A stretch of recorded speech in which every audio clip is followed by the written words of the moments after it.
Welcome to our BBC News Schools report. We have decided to look at the issues of the weather and especially the floods. We are focusing on how the Southall floods, which took place towards the end of July 2013, as that is where our school is. We are going to be looking at how the floods impacted the public.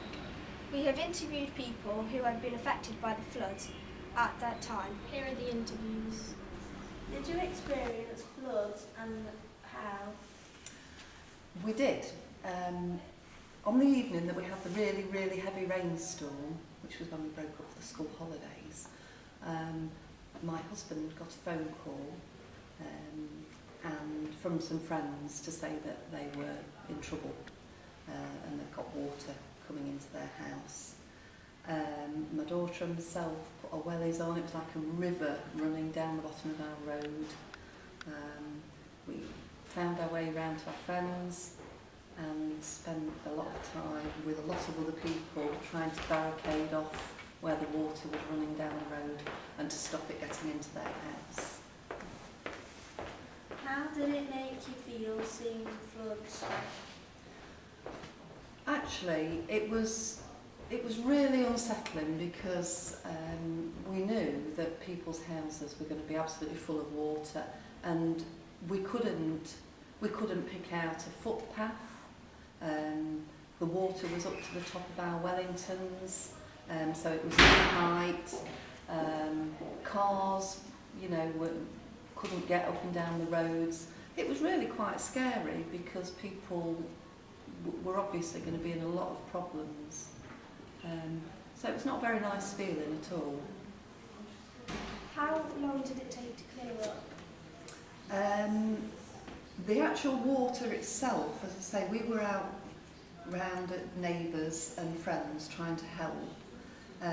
We were really lucky that the water didn't come into our house. We just stand a little bit higher.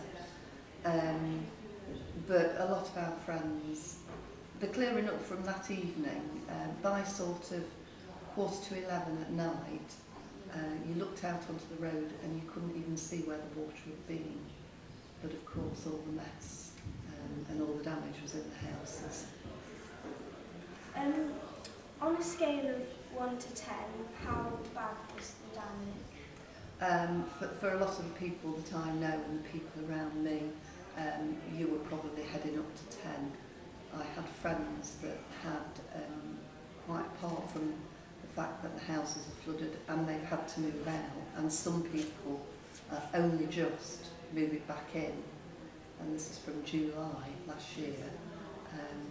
We'd also got some friends that lost, I think it was about 90 chickens that drowned in their back up before they realised that the back was flooded. So big impact, and a lot of people only just moving back into the houses.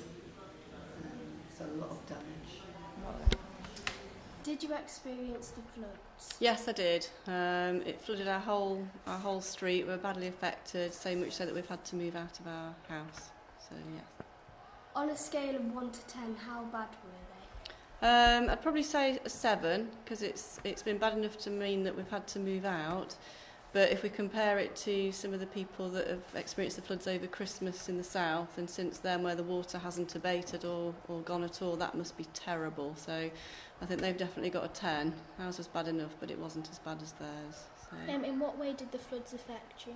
Well, it completely damaged the whole of the downstairs. We've lost all our belongings, absolutely everything that was downstairs at the time. So it's soft furnishings and furniture, but obviously it's a lot of sentimental things as well, some of which can't be replaced. And it's been the disruption because we've had to move out. We've been out of our house for 8 months now, and it's very slow. The insurance is very slow in terms of putting it all back together. So that's had all its own sort of complications. We're not living in the town. We're having to commute to work, which we wouldn't normally have to do. So yeah, it's been a bit of a rubbish winter. How long did it take to clear up?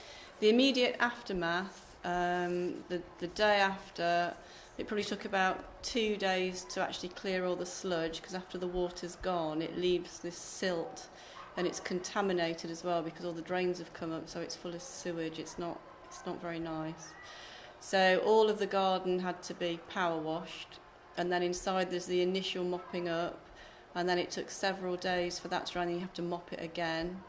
And then the insurance send people out to take away all of the damaged goods, so that takes a little bit of time as well.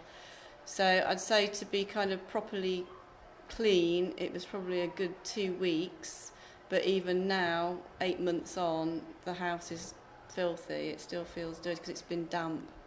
So before we move back in, there's still a lot of cleaning to do, so it's a bit overwhelming. It's massive. Yeah. Have you got anything else to say about the floods? I think the biggest thing now is looking at prevention and ways that people can protect their own properties, because this isn't going to go away. It's just a fact of life now that we've got more extreme weather, and we can't pretend it's not going to happen again. I think the government's got to look at some funding as well, to put in measures that will, help affected areas and to put in prevention on the outlying land. South Wales a basin, so it's like a bowl. So whatever happens, all the water runs down, and until measures have been put in place higher up outside the town, it's not going to solve the problem. So as you can see, this was a difficult time. So this was our BBC News School report. Thank you for watching.